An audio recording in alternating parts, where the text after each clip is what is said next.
بالله من الشيطان الرجيم. بسم الله الرحمن الرحيم. الحمد لله رب العالمين، والصلاة والسلام على رسول الله صلى الله عليه وسلم، وبعد. السلام عليكم ورحمة الله وبركاته. omulungi ampuliriza ali ku 107 katonnyizibula Pal FM nate njagala kukwaniriza programu eno Mimbali Special okwebaza gyosobodde okukolako naddala wiiki eno abaina bifunye ebirungi alhamdulillahi rabbil alamin. abaludde tubasaasidde tusaba Allah subhanahu wa ta'ala abeere nga abawunya abafiddwako abantu baffe tugamba nti inna lillahi wa inna ilaihi rajiun qaddara Allahu ma sha'a fa'ala. Saba Allah subhanahu wa ta'ala ateke ku minzaani zaabwe ebirungi bye bakulembeza ebyabasibako ng'abantu abeere nga abibasonyiwa. Amanya nze Yahya Mustafa Kalungi nate olunaku lwa 6 nate tuba tuguse ne programu eno Mimbali Special. Tugenda mu maaso n'okuyigiriza, okwejjukanya, okwewabula n'okulaba nga tutambuliza awamu. Mu mbeera neeyo mbeebaza nnyo mwenna abagobera programu eno, nammwe abawaayo akadde ne mugiwuliriza mu nteekateeka ey'okuba nga tuyiga olw'okuba nga tulongoosa. Era ebimu ku bigendererwa bya programu zaffe wano ezaddawa ku Pal kwe kuba nti nno tweyongedde okwejjukanya n'okuyigiriza n'okujjukiza, kubanga fadhakkir, Allah yatugamba nno tujjukiza fa inna dhikra tanfa'u almu'minin. Buli muntu w'omujjukiza omuntu yakola ati yasituma omuntu okuggyako binisiyani kuweerabira, naye obwerabiza obwo Allah yatugamba kutubujjawo n'okujjukiza omuntu nti owaayo obadde olaba otya, obadde kino kyerabidde, naye ntujjukiza kubanga gw'omwoyo n'obutonde bw'omuntu bwe butyo bifaanagana. Kale nno twebaza bannange abatuwayo akadde tubanga mutuwuliriza, twebaza okutugumiikiriza bintu bingi osanga biyinza okuba nga tutambula ffenna. Naye ate ntwebaza nnyo nammwe abakuba ku busimu noga nti wano twambuza bulungi, wano kibuzeemu n'embeera bwekyo. Kino kitutanyusa nnyo olw'okuba nti no buli muntu yenna tutambulira mu kuwabuligana tusobole okuba nga tutulongoosa. So nga ate era n'abaganda abo bagamba nti nno ndi mugezi era bamubuulire, toyinza kuba nti gumwana tuwanike ku mazzi naye nga tebakubuulidde. Allah fas'al ahla dhikra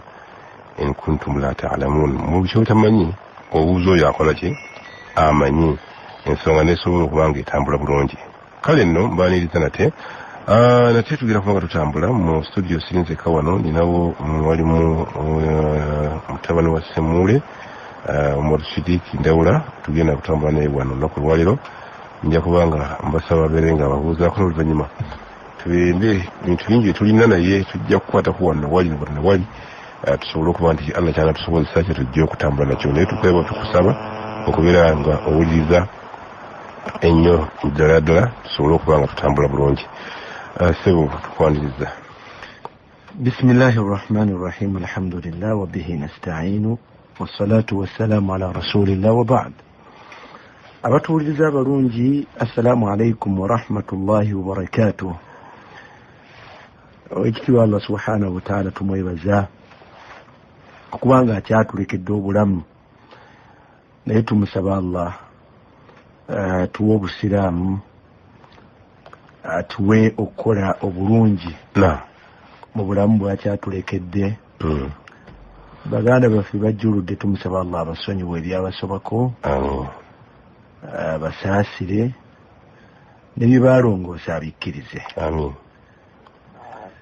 Sajuse nate okuddamu okuwuliziganya nammwe. Saba Allah subhanahu wa ta'ala atugase n'akadde kano ffenna. Okay.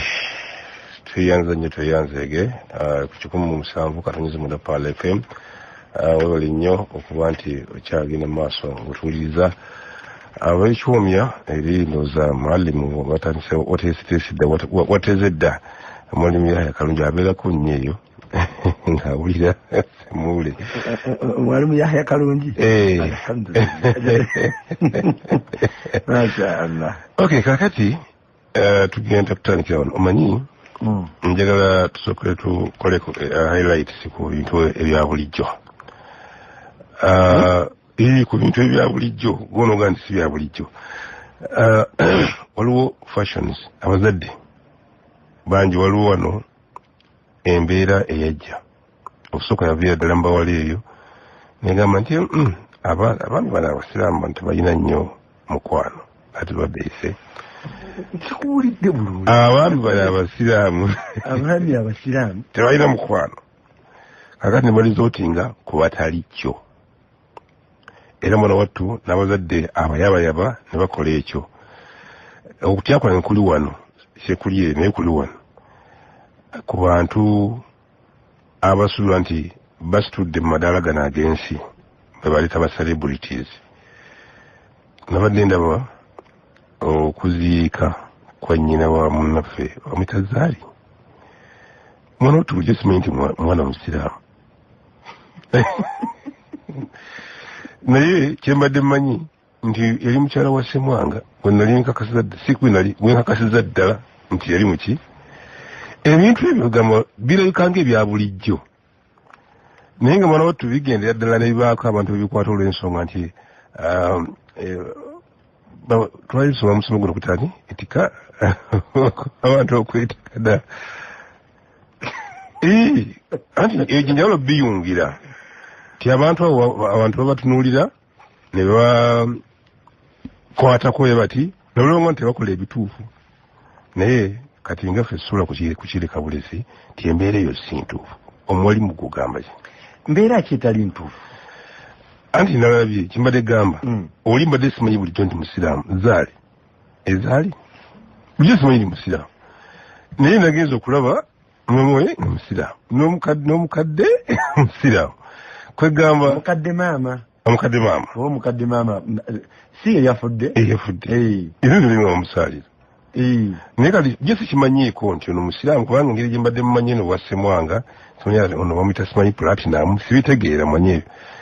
akandi naye kyankutteko kyekiri nti abantu bulijjo kino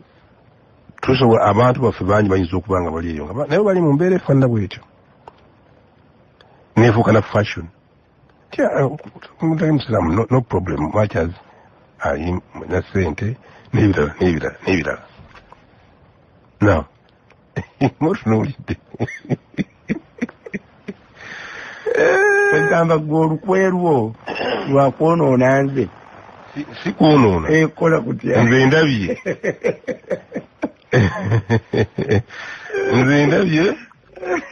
naye kyendabye kyekyo kifaanana bwe kityo kubanga tulina amanyi generation zino ddala zino eza .com nzibu nnyo buli ekijja kisuubira nti kituufu alhamdulillah wa bihi nastainu abooluganda abatuuliriza abalungi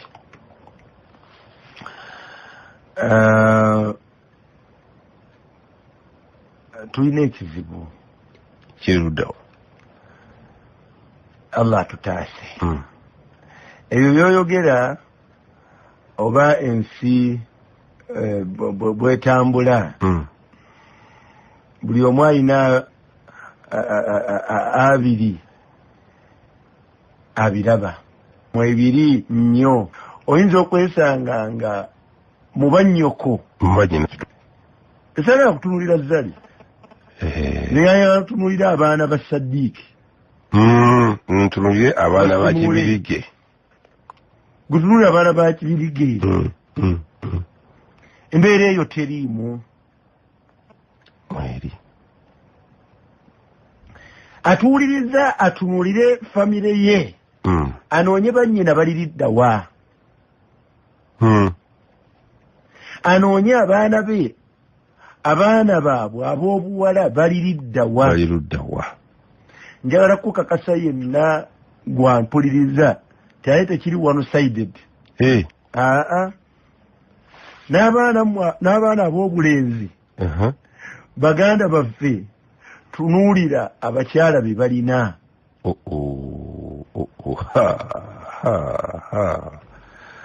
tagali kati kino bw'ogamba nti ddala mu butuufu kifuuse fashion ne kifuuka ekya bulijjo nakuwala mu bintu ebinakuwaza ate osangayo omuwalimu nga ye ebintu abyetwalira atyo atya naye talaba nga nsonga kakati bano bakuŋŋaana ne bamulaba agati ate obo kalungi tuli naye tolaba kalungi mwana wattu tugamba ti kino mutawaana abantu bano beeyongera okunywera naye nga bye banywererako si bituufu.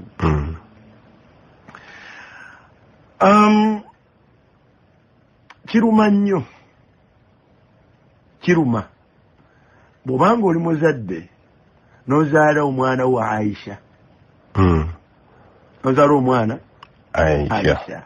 n'omulera mu bwayisha bwe n'okula n'akula ne bukeera ku makya agenda okujja gy'oli nga mwana wattu asitudde omwana omubuuza nti omwana oyo yaani ng'omuzadde omwana yaleese omuzzukulu gwani gwena Aisha zza asitudde omwana zukkulu wo ogenda okumubuuza kani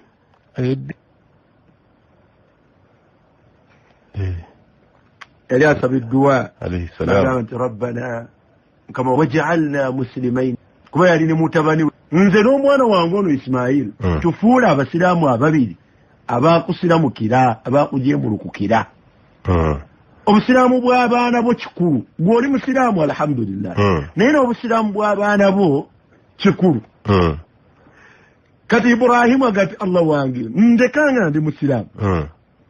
n'omwana wange ono Ismaila naye mulekanga buti n'abaana bange balekenga basiraamu bayongerako ekigambo ekyokubiri obusiraamu tebugwana kukoma ku muzadde ku baana bazaala Allah yagamba Ibrahimu agati wa min dhurriyatina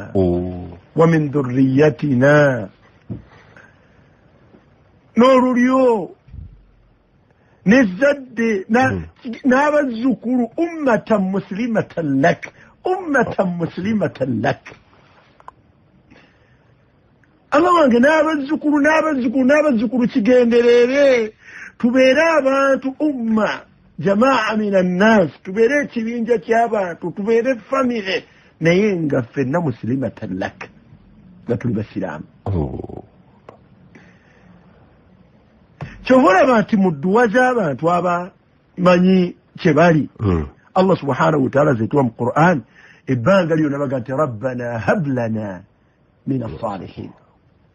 rabbi habli min as-salihin kama wange Allah bw'oba ompa tomala gampa buli mwana habli bw'oba ompa mpekkula min as-salihin ng'ompadde lya mulongofu naye abaana baffe n'abazzukulu baffe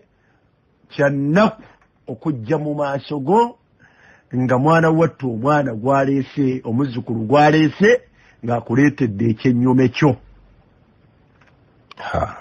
ensonga ezeesembesebwa abantu bano si ntuufu zeezo z'oyogeddeko abasiraamu tebalina laavu laavu egibwawa eyo gye tutasobola kugijja baga nti balina laavu bagijjawa ffe gye tutasobola kugenda njagala kukubiriza abasiraamu abasajja n'abakyala n'abaami abange bwe kibanga eno ya ensonga tuginoonye bagende mu dduuka batula laavu laavu gyeri tugende tuginooneyo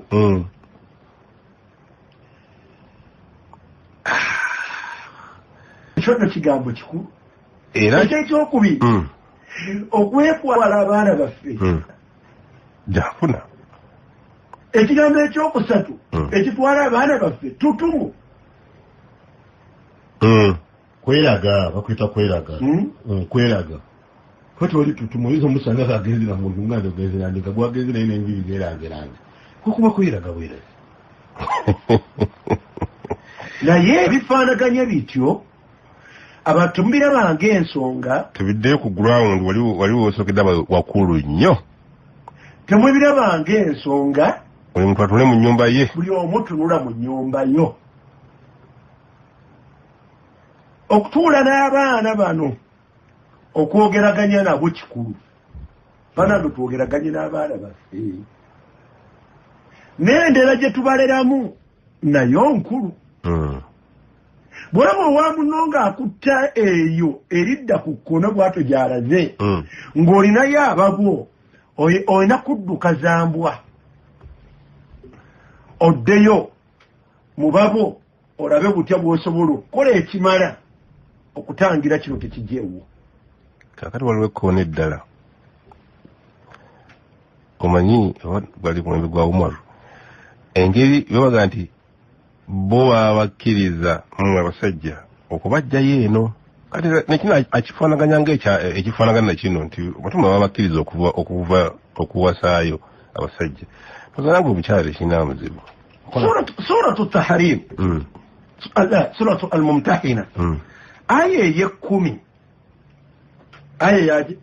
ey'ekkumi Allah subhanahu wa ta'ala yagamba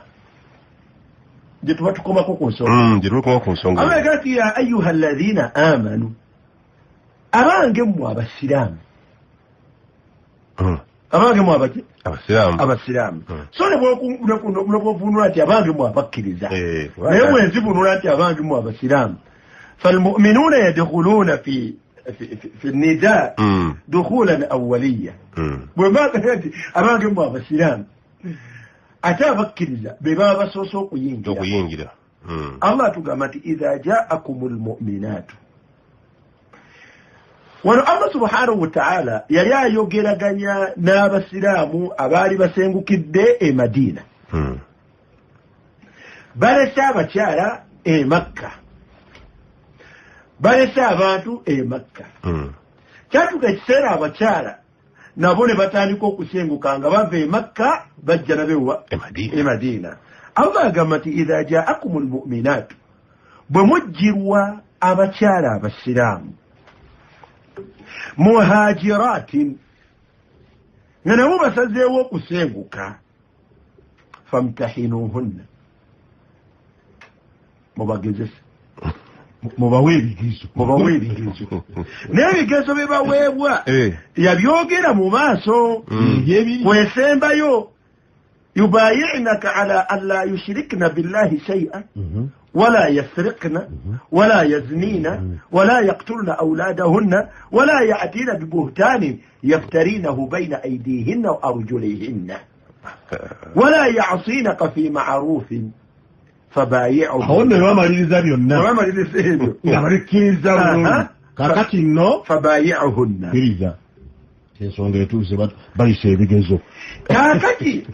biringa chucho byo ebigezo testi pepe just to kulisa abanye ntumugezesa tubagoli Allah gamba nti famtahinuhunna wadde gamana akole ebigeza babiyise ne babiyita obude bulungi Allah gamba nti Allahu a'lamu biimanihinna omusiraamu bw'omukyala ngera bwe kiri ku busiraamu bw'omusajja busigala amanyi obwennyini bwabwo naye wenyini neemala okumanya nemba mutegedde ng'ebigezo biwedde bulungi fala tarji'uhunna ebigezo tebinakuggwa anati Allah yasinga okumanya obusiraamu buno waliwo bwe bakulaba nabwo onde bulungi bw'otambula nabwo naye busigala waliyo amanyi obwennyini bw'obusiraamu bwo era seeka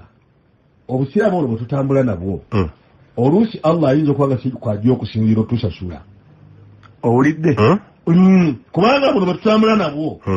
oluusi waliwo bw'omukubo naye ng'obweka nabwo bulala nga amanyi obwennyini bw'obusiraamu bwo yajja okusasula kubanga omuntu oyinza omusangano nga musiraamu nnyo naye nga yamanyi obubwaga nti wa yakyabula naam kati gwe yahayo olaba bulabya omumanyi kati ne Allah bw'atyo bw'atumanye nnyo ife tweraba bwe tutyo naye ate Allah atumanyi nnyo ebikwatagana ku busiraamu bwaffe naye Allah subhanahu wa ta'ala atugamba nti fa in alimtumuhunna mu'minat kasitaka batamye mutegeera abantu bano ddala bafiridde ekigezo bakiyise bakkiriza kati tukijjeyo eri tukikomyewo mu maka ga Saddiiki bw'okakasa agasebugwawo bw'okakasa nti abaana bo basiraamu kubayo omwana wo naye yeetaaga kumanya nti musiraamu kumanya musiraamu gw'omukuzizza otya gw'omuzaala otya kikulu nnyo wamma beetaaga kumanyira nti beetaaga kumanyira omwana wo nti ono musiraamu nga gw'omukuzizza gw'omuzaala kati Allah kati fa in alimtumuhunna mu'minat kati saba bategeera nga ddala beebo bakkiriza kati ng'abaana bamwe mumanyi obulungi nti bakkiriza kakati nno fala tarji'uhunna ila al-kuffari temubawa bali temubawa bali temubawa abali ekyennyume kyabwe oba ekinyume kyammwe mwe mwenyini ababawaayo oba ekyennyume kyammwe bwana mwe akasaako obusiraamu omwana w'omusiraamu tabeera eyo tabeerayo kiwaabwe kawabeere nga waliyo laavu kawabeere nga waliyo ettutumu kawabeere nga waliyo emmaali kawabeere nga waliyo era ebyo byonna tewali kitaliyo mu basiraamu laavu nayo kyeri ekikumu nayo kyeri buli kiwali kitaliyo mujja nno okulowooza nti tubalaata si yakubalaata so nga byetwogera kubanga sebo bw'obanga osomye ku laavu ya nnabbi toyinza kumanya nti omusiraamu agisomako ate agenda ku eno eyo mukiyita mu lujja kiyita mu lujja kakati bannange Allah subhanahu wa ta'ala aya eno bano baalina gye bavudde nga baleseeyo abantu baabwe weewuunya kati adduse n'eddiini ye amuleseeyo omuntu we Peter we Makka adduse emisinza ze kati obusiraamu bwange nzize Madiina kati Allah abagamba naye ate aya eno wenneewunyisiza Allah wajja kati temubazzaayo olw'ensonga nti we bajjira ng'olwedde waliwo enzikiriziganya endagaano ey'e Hudaybiya kyafala kya Hudaybiya ey'e Hudaybiya ng'omubaka yateeka omukono ogw'ekitiibwa nakkaanya n'ab'e Makka ti omuntu yenna asenguka okuva e Makka okujja e Madiina kakyali kagaba omusajja yenna asenguka okuva e Makka okujja e Madiina waliwo akantu kakulu nnyawo omanyi waba okola endagaano gyegenderezaanga ebamu obuntu yenna asenguka okuva e Makka bajja e Madiina ateekwa ab'e Madiina bateekwa omukwata bamuzeeyo e Makka saate asenguse okuva e Madiina n'agenda e Makka tazzibwa saate obusiraamu bw'olina Allah subhanahu wa ta'ala nti ya ayyuha alladhina amanu awfu bil uqud mutuse endagaano muteke mu nkola kakati abakyala abasiraamu bazze badduse ku basajja abatali basiraamu endagaano weeri Allah akugamba kutuukiriza endagaano gwe wagikola gwe wennyini gwe nabbi n'omukono gwo kweguli tukole tutya Allah yagisaabulula olw'obukulu bw'ensonga ku bakyala naga nti oba weeri oba teriiwo abo tebaddayo bomu bate bo tebakola batya bo tebaddayo Allah asiba ensonga n'atuwa ensonga laga ti lwaki tebaddayo yaga nti laahunna omuwala omusiraamu mwekambeere nga mukirabanga amatiri bwona owegedde kwani bamuyitaani zaali kuzika kunakulayo bulungi okiwulire bulungi kwa mama we Zaali laahunna hillun tabanga kakkirizibwa lahum kubali omuntu yenna atali musiraamu ate era walaahum tabanga kakkirizibwa kusemwanga tekiriiyo era talikkirizibwa nabagambye nti oyo twamuleese kubanga yensonga ekifaananyi kyawagulu yetuddeyo Madiina owange mwannyinaze tabangako halaali ayagala tayagala mwannyinaze takkirizibwa kubeera na Peter okumanya Allah bw'anaaba anoganya ensonga yeewuunyisa yakiva ku saidi y'abawala n'agamba nti Madiina tali halaali ku Peter n'akiddamu n'akiva saidi endala naga nti walaahum ne basemwanga ba Peter walaahum nabo tebabangako yahilluuna tebabangako halaali lahunna eri ba Madiina ega sayizi zonna akigobye n'akijja kusala kati Madina manya kitole halali ewa Peter wadde ng'oyinza okwesibayo okiwulira bulungi naawe Peter ali ne Madina naawe kimanye ti Peter tabangako halali eryani Madina wadde ng'ayinza omwesibako wala hum yahilluuna lahunna Allahu akbar agati wa atu abaali abafumba ebiti bannange wa atuuhum ma anfaqu mubaddize ebyabwe senga omusajja owona avudde e Makka azze lw'obusiraamu bwe ayinaga ti mukyala wange namuwasa nga tubuulira byowawaayo ati mukayo gatuga ti wamuwaaki ekimukulondooza ono talina kuba naawe Allah subhanahu wa ta'ala atuga ati wa atuuhum mukwate mubaddize ma anfaqu mubaddize ebyabwe ekyewunyisa wano Yahya n'abatuuliriza kwe kubeera nti abaliyo ababaddeyo already Allah abagobayo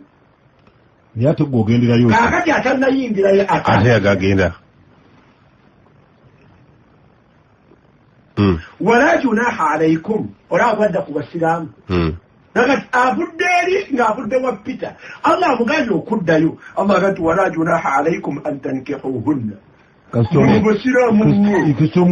mubasiraamu mmwe abakyala mubawase nyina muhabu bamaguleti okwogera ku ba Aisha bazze nagamba kalungi lunaku lwetutuuka okusoma ku mannya nakyo tujja kirambika okiwulidde la junaha alaikum an tankihuhunna ate idha ataitumuhunna ujurahunna butagati engeri gyali nti yali mubali abadduka eri ate baali bamuge muwa amahalege oba kati nazizzayo n'ebibye eri nazizzayo ebibye eri kakyawo ntwala butwazi nedda lyakutwala butwazi Allah subhanahu wa ta'ala tugati wala tumsiku bi'isamil kawafir temwekwata ku kiri kyebabaddemu temweripa baliwe bakomye fe twongerezaako bwongereza kugenda maaso biri byakutuseewo kati eno ddiiru mpya tubadde tugamba kyennyini ekyo nti bwe wawaayo teweripa ku biri byowaddeyo eri kubaali gali gawaddeyo naki teweripa wabula kyoba omanya ti otandise mupya gw'oli naye mupya njagala okumaliriza etteeka lino n'ensonga eno Allah yagisiba nnyo bannyinaze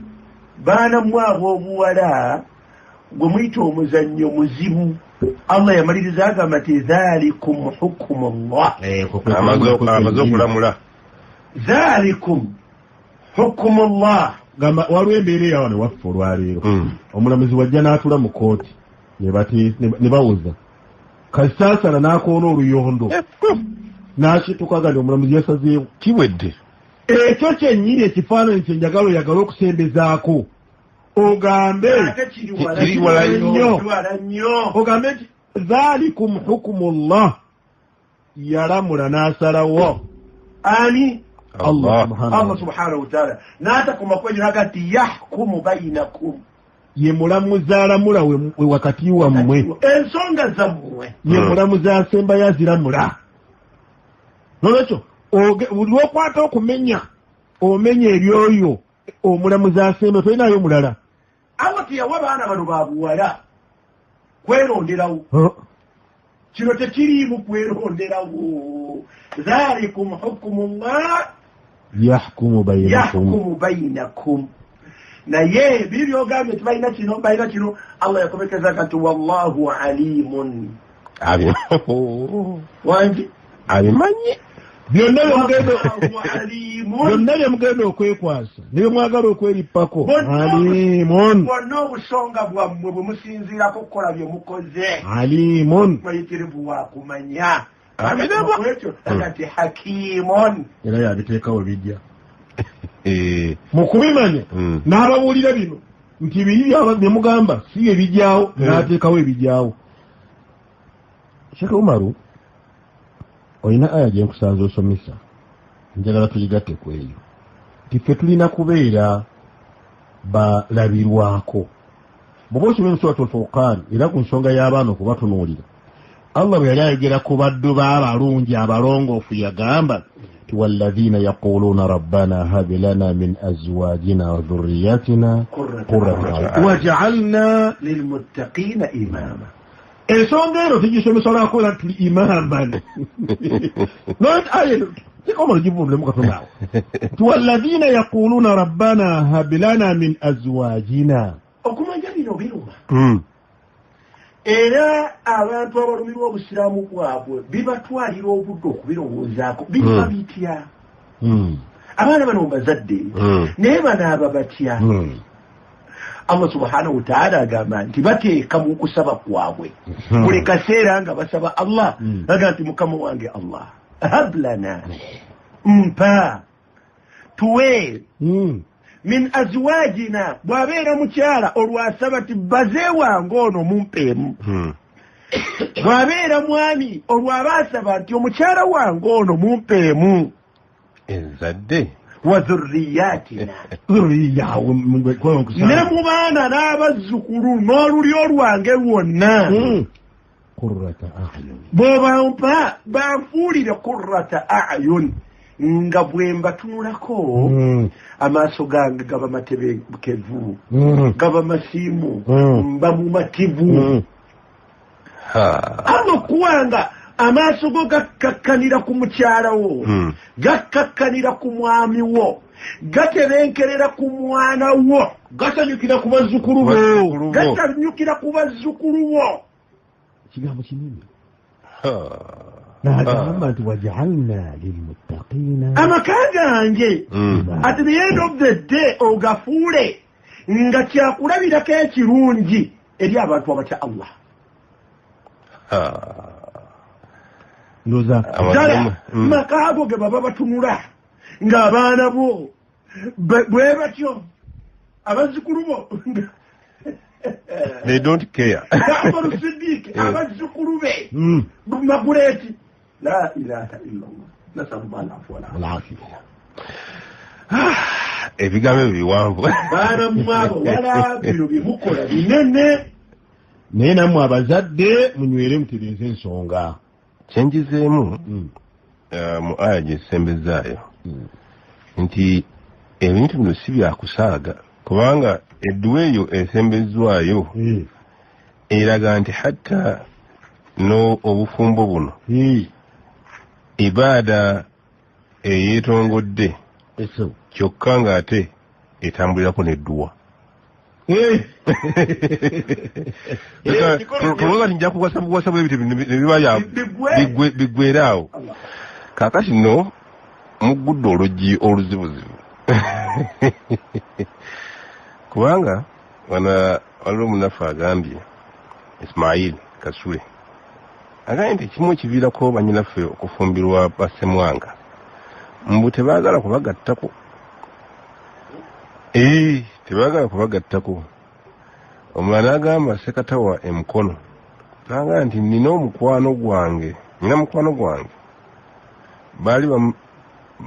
basiimaganye abazadde ne balemesa nti omusajja mwavu okkakkana nga beewasizza naye beegayiridde abakadde babawoowe bagaanye kyokka bagaanye kyokka balina abaana babiri naye omukadde omusajja akyagaanye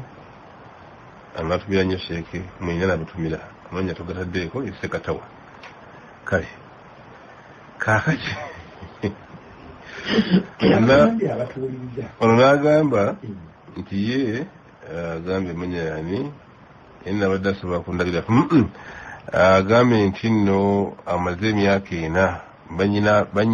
bannyina bonna bwe batyo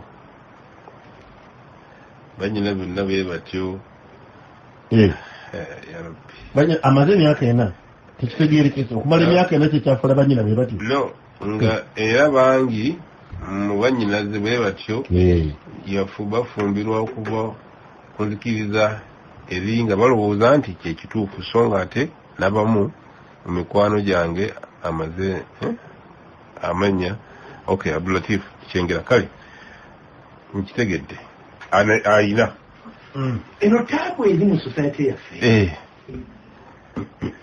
kino kizibu kiki kiri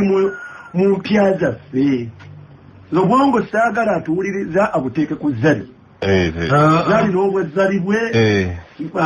naye bw'atyo naye mu mpya zaffe mu famire eyange gye ntunuulidde buli mutunuulira eyiyo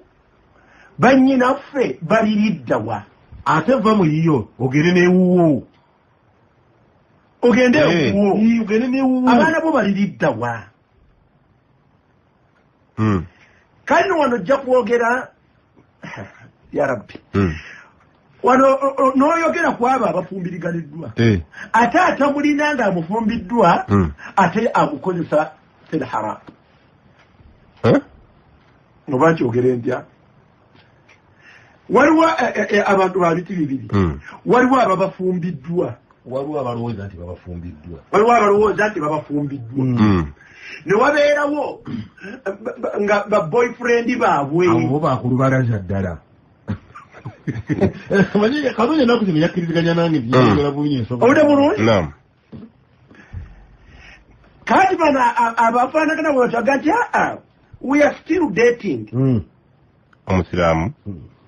wangi kyetegereza omusiraamu adetinga wabwe kasubwe ntegera dating buba bwenzi bwenzi owulira bulungi era akugamba nti tukya kyetegereza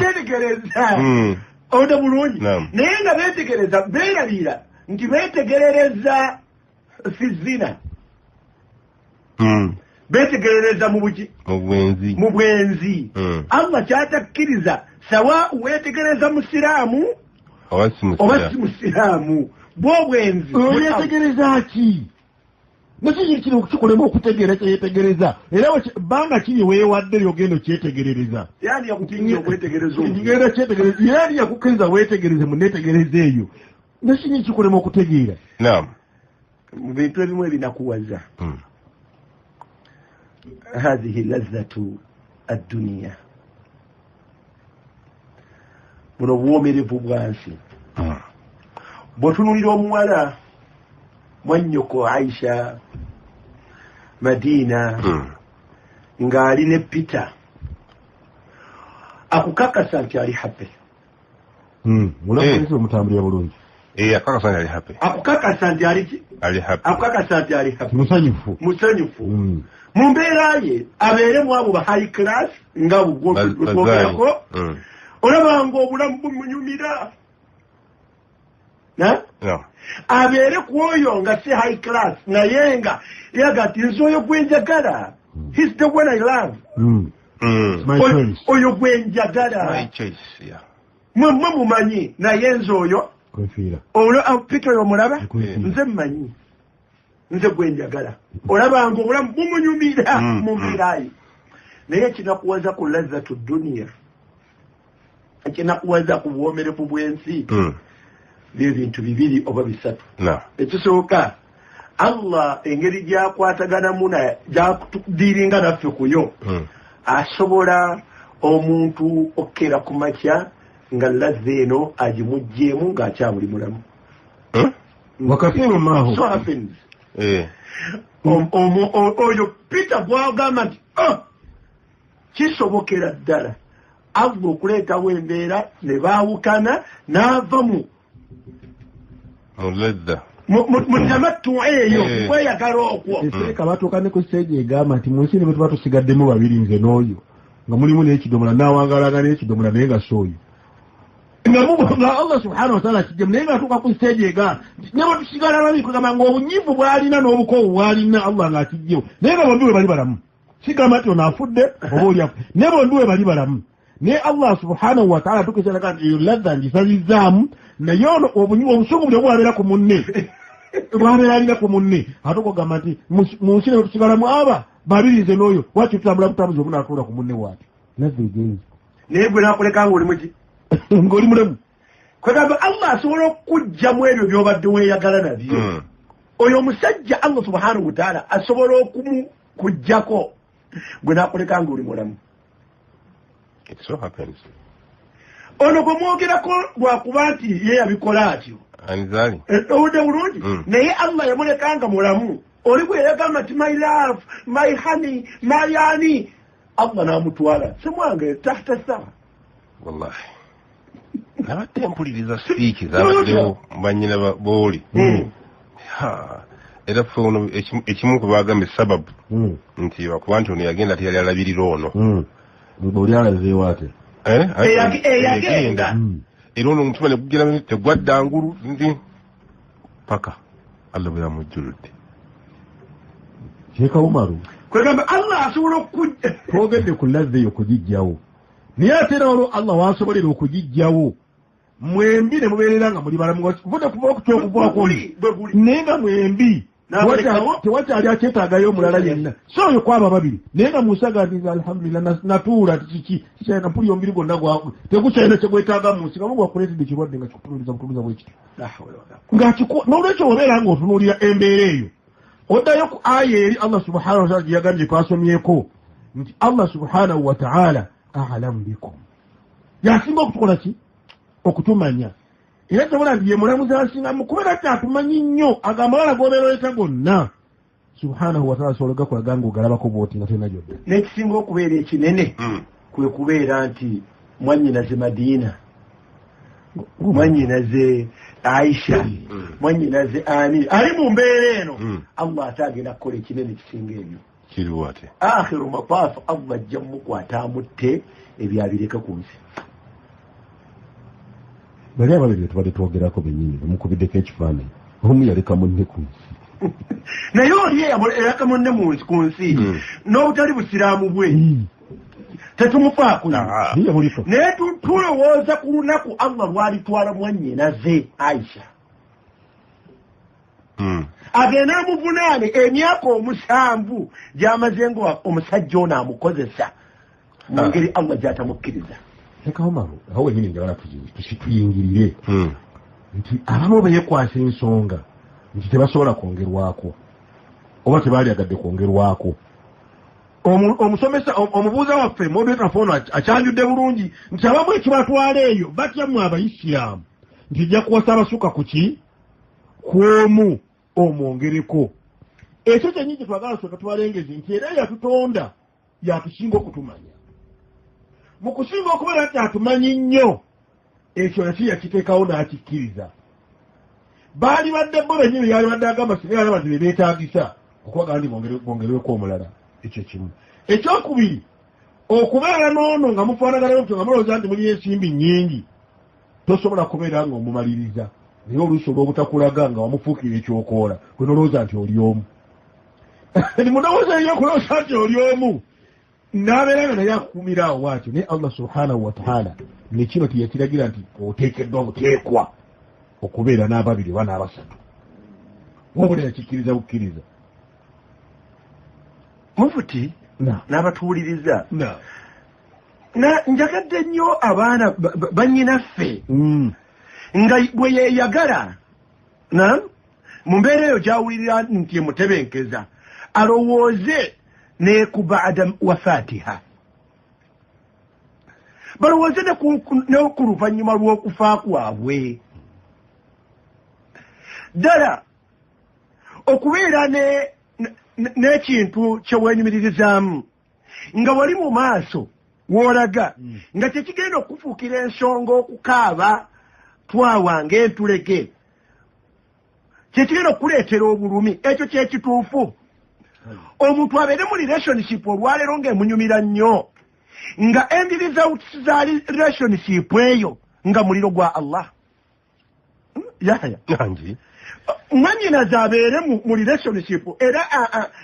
amatize nti amuhappe mu nkolagana eyo ndi oke.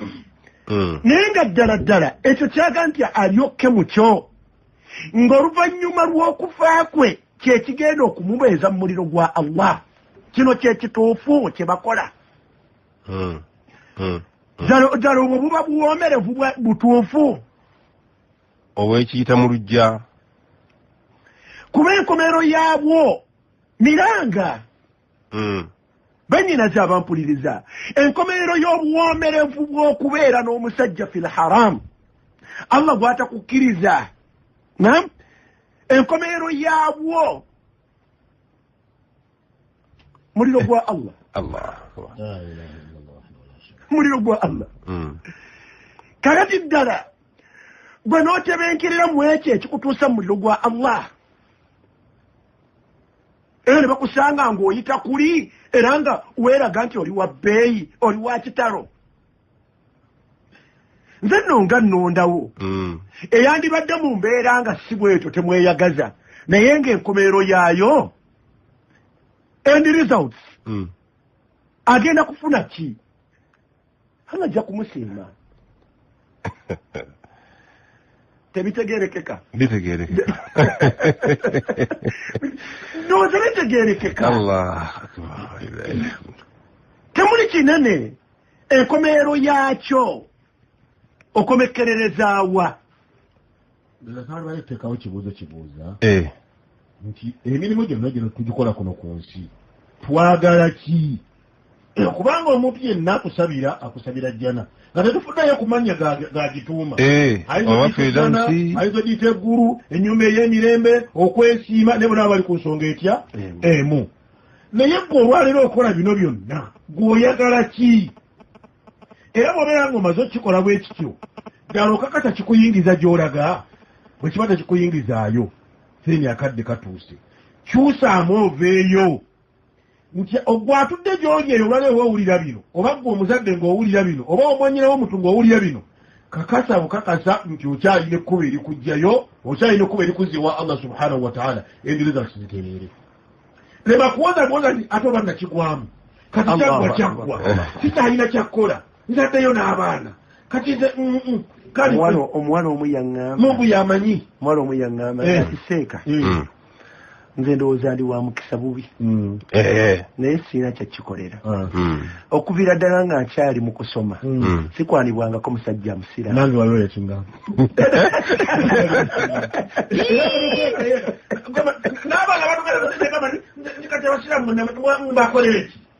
oba abasiraamu bonna baagaana okujja kati nze nga buyajja simusira kati nze onookola etya naye gusewo ensi yonna okubeera nga bajja bokka webata oli wambala ngeri yanjawulo nnyo naye byonna malala oli yagamba atya nti omukisa mubi sekalowooza nze ndi wa mukisa naye nze okuviira ddala nga nkyasoma sikwanibwangako musajja musiraamu buli ajja pita mubalaata muwuliranga ffe abaseka naye omuganda gati ebyembi zino si nseko za ssanyu zakwewuunya kakati naawe tugenda kuteekawo awo nyini ng'ogenda okuteekawo omusittale ati gwetawo biruwe guti nti ndabira ddala abantu bonna bagwamu kuba kati bw'ova eno Sidiiki etugambye okuva ku muzadde tunuulira abaana bo abawala bameka abaliisa abazzukulu ba Jonasani anti naye byonna abaana babo wano kuba n'abalenzi ababajjaine baleeta eno kati n'okkirira ate wansi wagaye nti ffeffe nnyini naffe ffe nnyini ate mufomireyo newuwo ekigambo nga kiba kigaziye nnyo kakati emesagi zenyina wano banna ojja kufuna mpitirivu mbate yalanziyitemu kuba kuziyita butatuganye naye kino zisagala kisuula muguluka baganda bange abasiraamu naffe tuddeyo ebintu ebimu oluusi bibaako olwatta omwami ndalumanya bakubuuza wakolawo ki ddala bino ebisindika abaana baffe mu mbeera ezaako bwezo nabyo bigwana okunogula eddagala bikiyo ode bulungi tubimanye ddala baganda bange kiki ekitulemerera naffe abasiraamu okwagala abakyala baffe mu ngeri esanyusa kwagala kyeki kuyisa muntu buki bulungi nakumufaako kyagala okuŋŋamba nti kyabula mu basiraamu bw'oba tukirina genda okirongoose kyekana okuyisa obulungi kubawa byakulya kuba basula kubajjanjaba kubabuuzaako kubambaza kwogeraganya nabo naye gwe omuntu ofuutukote ofuutusa waka ng'olinga ensolo sebi ebyo bana baana baba bagala mukwano. Omukwano kyeki seeka akalungi wange omukwano gw'oyogerako guva mu biki? Kwegamba gw'ovumye gwe mukwano, gw'otawadde lugoye gwe mukwano, gw'otabuuzizzako ndiwasuza otya gwe mukwano, guva mu ki? N'olwekyo omukwano gwe baagala gulina ebiguzimba, tegujja buzira gufubutuka, gulina kuzimbibwa ebintu bye twogerako. Gw'otawa mmere gwe kati omwagala nnyo okumanya omukyala niyo omukwano naye saamuwadde mmere. Kyobala ndibwa obusiramu busooka kujjanjaba bino bisookerwako nti mulabirire mujjanja kati mulwadde kati kogenda gamba kati nga bwoli omulwadde jangu omulwadde n'olwekyo tusooka bino byenyini bitekeka okusooka okuzimbwa buli omukwano gulyoka gujja nga nekiiso kyerabidde n'omuntu okugenda okuwasa omukyalo ow'okubiri tukizeeyo mu nkola yakyo entuufu. Entuufu yeeriwa omuntu amale kubeera agwanidde alina obusobozi. Seeka abantu abo wakulu nnyo kubanga abantu baffe abasinga obungi obusobozi babutegeerera mu bibiri byokka, babutegeerera mu nsimbi n'amaanyi. Naye obusobozi bwavu n'amagezi gennyini oyinza okubanga tulina amagezi gasobola kutegeera abantu babiri. Obwo nabwo obusobozi bwetunuulira olaba omutwe gwo bwe gufaanana. Oyinza okubanga tolina busobozi busobola kubeera nti gwe obeera mukakkamu, oli yakugumira mwalabuka ne mulaluka babiri n'agumira ekiralu kye. Kakati bw'ogenda kwesiba ku mulalo leeta ebizibu. Atajja kugumira bino. Nolwekyo bwe tuba obusobozi abantu ne butunuulira mu bintu bibiri byokka. Era ng'olina essente, era ng'olina n'amaanyi, era ng'olina essente, era ng'olina n'amaanyi. Ani yakugamba nti kwe tukoma? Eriyo omuntu ng'obwongo bwe tebusobola kufuga abantu basukka basatu. Ate omusanga yeerize ku bana. Entalo ne zibeera entalo, entalo ne zibeera entalo. Eriyo omulala ng'okwagala kwe tasobola kufuga. Kati nga buli kaseera gy'amulaba ng'agudde eri, buli kaseera anyumya kw'oli, buli kaseera ayogera kw'oli, bano n'abanyiiza. N'olwekyo ekigambo ekyogambye eky'obusobozi Sheikh Umar kigazi kinene nnyo, buli omugenda weepimemu. Muganda alina olugero lwagamba nti oba otunda ey'omutwe.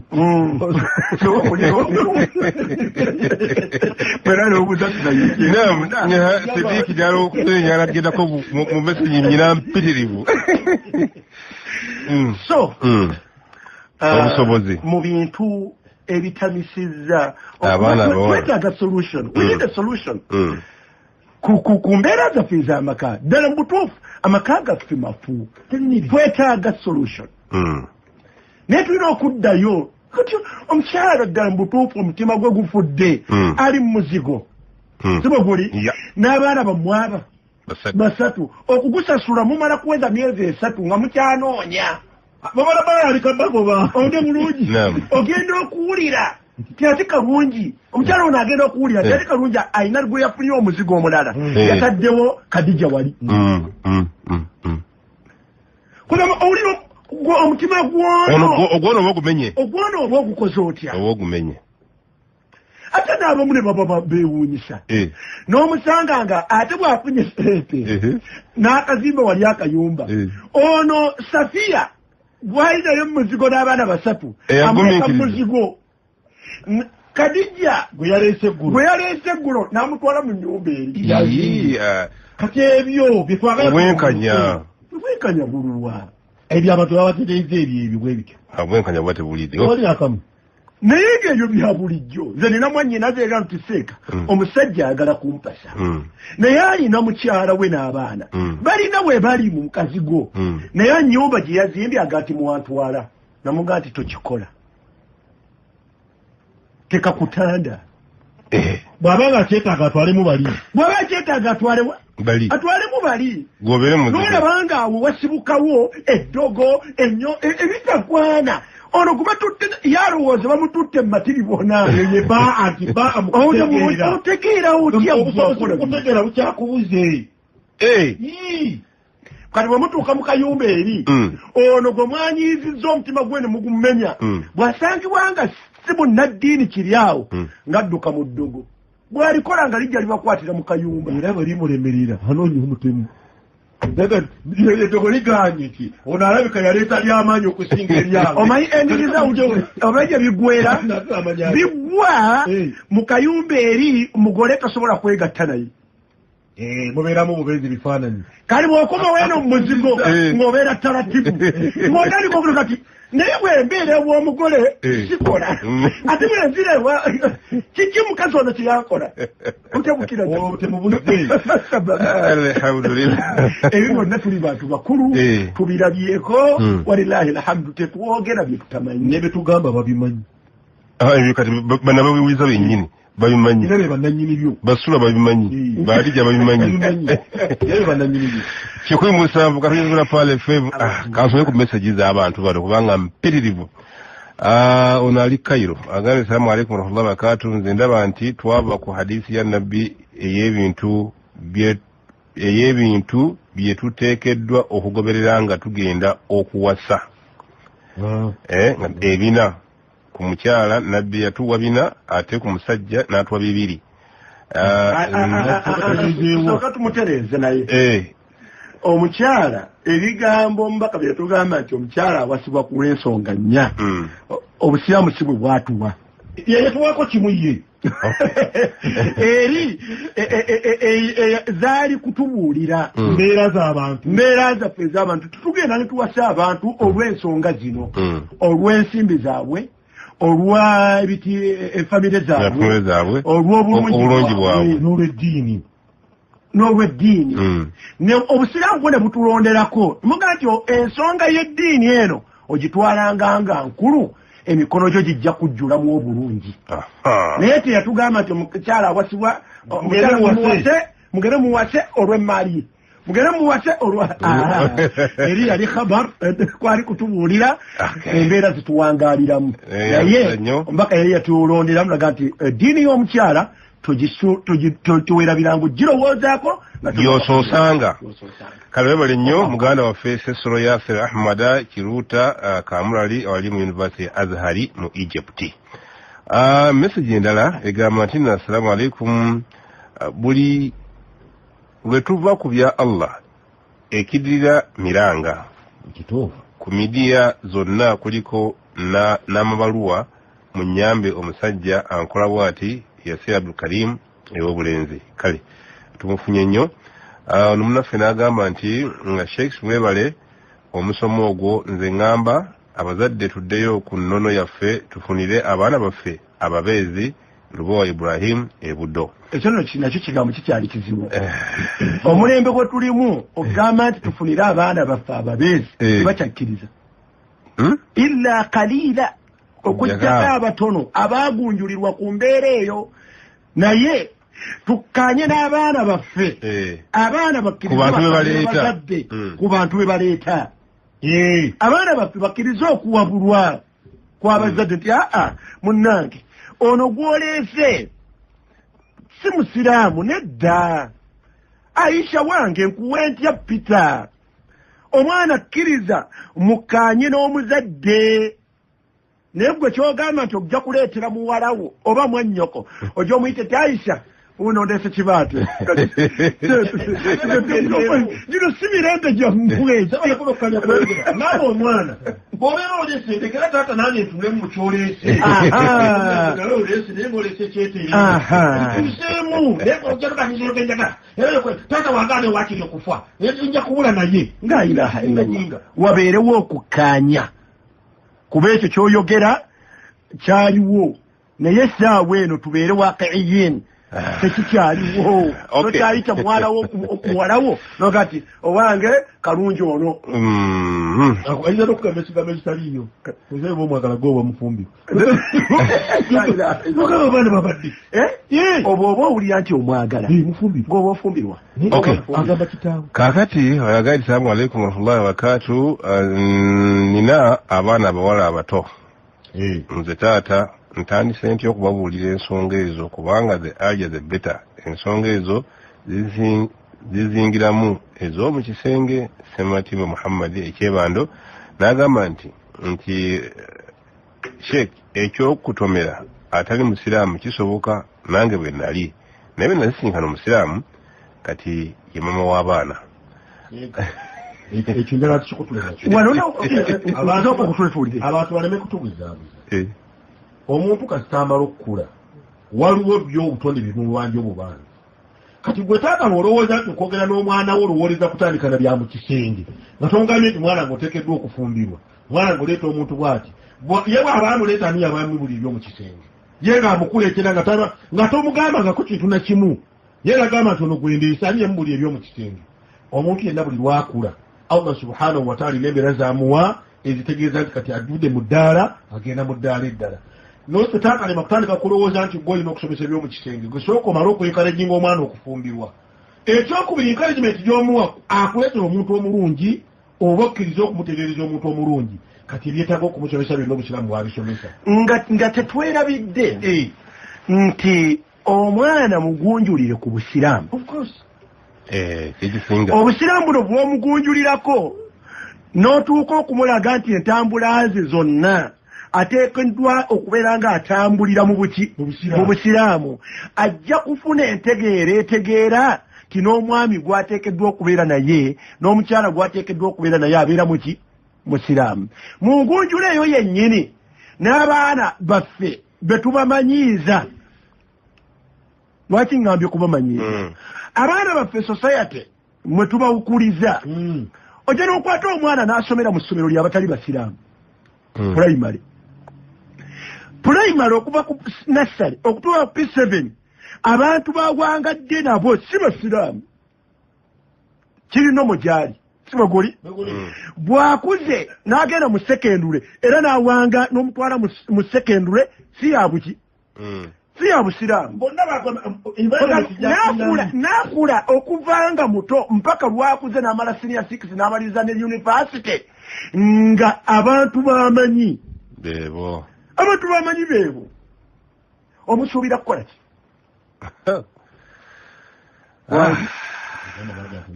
era yakifuna ddi nti abantu bano balinako ekibabulako takimanyi these are her friends yoje mikwano gye bano be ba obibe bano bakuze nabo bano bamanyi newabakola omukola yita obibe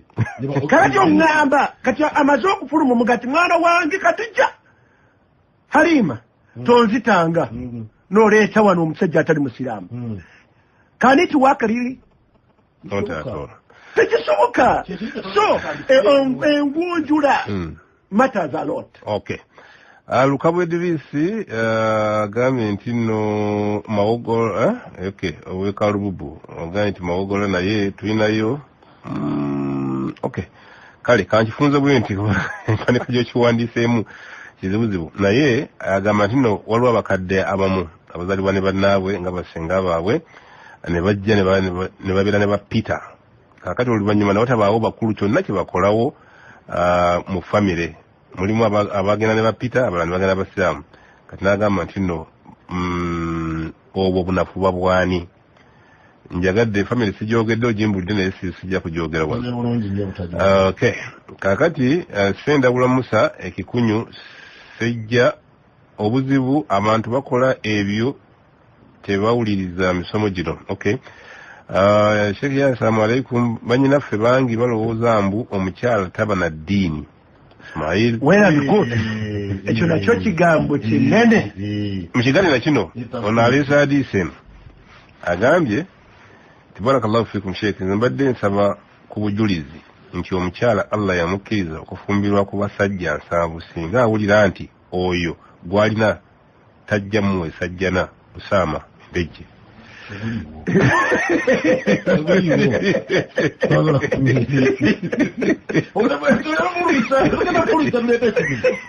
mwana Usama tewakagadi wange wafumbirwa nsanvu ali anonya wajjana nedda sebo sirabanga ko hadithi ntuufu era mbika basajja mukyala balina kufumbirwa basyamu teriyo tebatwalanga ku ntuufu naye n'ekyamu sikirabangako kooliga ndi waliwo ekyamu engiye Allahu akbar ya rabbi kale ono agambye waggulu ayina kyeyagambye waggulu gatonde tukakuusanga ono yaddaga nti eddiini omunafubwani bannanga abakyala omukyala yenna aba musiraamu. Ekyokugamba nti omukyala tabeera na ddiini, omusajja gw'abeera naye yebeera eddiini ye. Ekyo kifu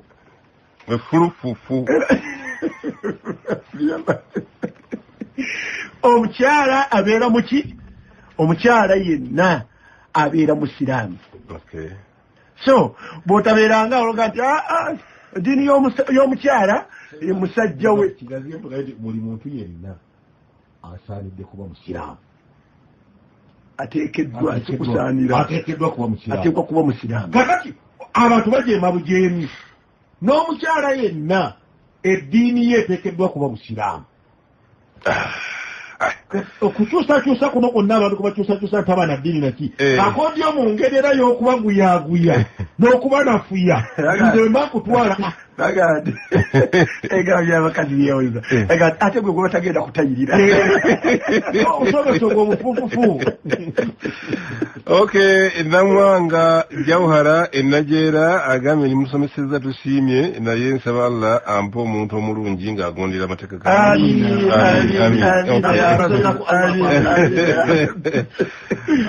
Sheikh wasomesaako okwakazisa okusiramuka naye ali ku mawanga kikkirizibwa okumusiramula nga omusiraamu ali mu Uganda Aisha Gayaza n'agamba nti nno wasomesaako okwagazisa omuntu okusiramuka wajja gyendi n'aŋŋamba nti nkusiimye njagala kusiramuka tufumbiriganwe era ng'asazeewo agende asiramuke olw'empisa zandabyemu ez'obusiraamu era nti tuwowe kati Sheikh oyo kiri kityawo okwagazisa kikulu nnyo ne al istiraak okuteekawo akakwakulizo ku busiraamu omuntu bw'anaaba ayagala obuyingira n'ateekawo akakwakulizo akafaanaganako bwe kati tukakkiriza nja kusiramuka naye ojja kuba obeera mukyala wange. Kasiramuka kazi kakwakulizo katuufu kubanga obusiraamu bukubiriza okuwasa si bwe guli kali wamu okukubiriza okuwasa ke bwe baba ke kakwakulizo nti ono ayagala ono mukyala teeka bulungi kifuuka ensonga okuyingirako mu busiraamu teeka bulungi tukugamba nti asiramuka omukyala omukola otya omukyala omuwasi ku sipiidi eyo bw'oyirawo siramukirawo katusawo era kyetugamba nsiramuse asiramuke fast ebintu bibiri abakyala bano babisabula abaffe okusiramuka n'okufumbiriganwa tusooke kusiramuka tufumbiriganwe oba tusooke tufumbiriganwe basooke nti yakkiriza nga bwe tusiramuka kakati bannange message waliwo abalala kwekyo kyasano kyogambye ate ne bakuyisa munno obubi nakumukosa nti olw'okuba gwe wamusiramula nti temujja kwawukana olitagani atabali yasamula okusirama genda musiramula anaalagawa alinga yafuna ekintu kye nedda sebo beera n'episa bw'olawera ng'oyisiza bubi we muli yawukana ajja kuba talina musango mulwokuba yakusiramula ate ekyo tekikujja mu busiraamu olw'okuba mwayawukana yakusiramula mwawukanye bubuveemu busigalemu. Omukyala yenna beegendereze abantu bano abakyala mwegendereze tota mubiri gwo kuba kyekyebbeni ky'olina kyofuga tota mubiri gwo olw'okuba omusajja agambye nti ajja kukola atya agenda kusiramuka akuwase kati mukolako ddaawa dawa gikolewa dawa kyeyo bawala mukoze ebigambo mukolako ddaawa eno bwe bamwendako mukolako ddaawa eryawa daawa tebagikolera filmaasiya daawa tetugikolera mu bujeemu tiyenda nga bw'omukoboola eno bwakwendako yosiye ddaawa kale katumalirize manna messages zo it is too much our society is rotten mu mbeera eyo kale kansabawe Dubai kyagamba omukyala abeera n'eddiini 100 singa siwe ekyali mukyala waffe wa Firawuna yandifudde si musiraamu. Adnan Kabogoza international senior driver Jeddah Saudi Arabia. Okay, assalamu alaikum Sheikh Shibaba Sheikh ate Shibaba kalungi omuyimbi ate ali atya kubanga yasomera kusanga ku bantu kale kibikadde Assalamu alaikum ninamwanyinaze ne muganda wange omulenzi bonna balina ababeezi baabwe si basiraamu olwo nze nkole ki ate nze ndimu nga eyasoma ku ddiini genda basomere bino bito ensahahuma nekyenjala okugamba n'abatuwuliriza okwawukana kwabo abasangiddwa bwe kutyo tekuliimu idda tekuliimu idda tyogende weerooze kati pita mugambe ntya nti kiki ekibaddewo ekisaawa eno woowuliridde Allah waakuvunaanira okumuviira waliwo tabadde aleese ekigambo ekya Fatima naye kimbuzeeko wano abadde agambye Fatima bamukola butya nabbi nga amugaba omubaka sallallahu alaihi wasallam okugamba nti omwana wange tumuzzaako yamuwasa yali aleeta yagamba Ali nkwaka kwakunzeka mukyeyako aga nti ebbanga lyonomala nga olina Fatima tojja kumuzzaako ekyo kyeyawulidde Fatima yekka bakyala mmwe wala abakulirina n'ensonga olw'ensonga nti Fatima bid'atun min rasulillah Fatima kyali kitundu ku mubaka sallallahu alaihi wasallam nga bw'omunyiiza automatically oba onyiizizza omubaka sallallahu alaihi wasallam kakati omubaka yali aprotectinga Ali obutagwa mu mbeera enyiiza mubaka sallallahu alaihi wasallam kakati mmwe muli kitundu ku nabbi okiwulira bulungi temuli kitundu ku nabbi temuli bawala babannabbi titemuddisimu obudde buweddeyo bannange mbeeyanziza nnyo olunaku lwaleero omusomo emesagi zenyina bano ziri lukunkumuli naye twebaza nnyo besobodde kusoma mesagi zammwe ndaba nti twava ku hadisi ya nabbi ku bintu byetuteekeddwa okugoberera bane emesi nyingi bane salamu alaikum warahmatullahi wabarakatu omusomo tunagwongerako naye tubagaliza inshallah ajatauda namatovu nkutumidde kansubire nti Allah subhanahu wa ta'ala agenda akuddiza obulamu obulungi nange olantumidde hajjati Nuuru Bunakafeero rawange wali ebusega masha Allah babaako nnyo yagambye yasigala kubera ku radio n'olwekyo beerako nnyo senga kyali mutumidde nnyo tubagaliza omusana omulungi ndi tubagaliza omusana omulungi abagenda okuzika wali muganda ffe Salongo tubagaliza Salongo Kalule wali Kyabala yes tubagaliza okuziba kulungi ekyamwoya ojja kunsonyiwako kunaku lw'essande Mahad Abdurrahman ibn Auf Namagoma tulina okukyalira abaana tulina sports day enkya tulina sports day mujje mukyalira abaana bammwe mulabe n'emizannyo gye bakola insha Allah tabaraka wa ta'ala didi yankya baleetene nanga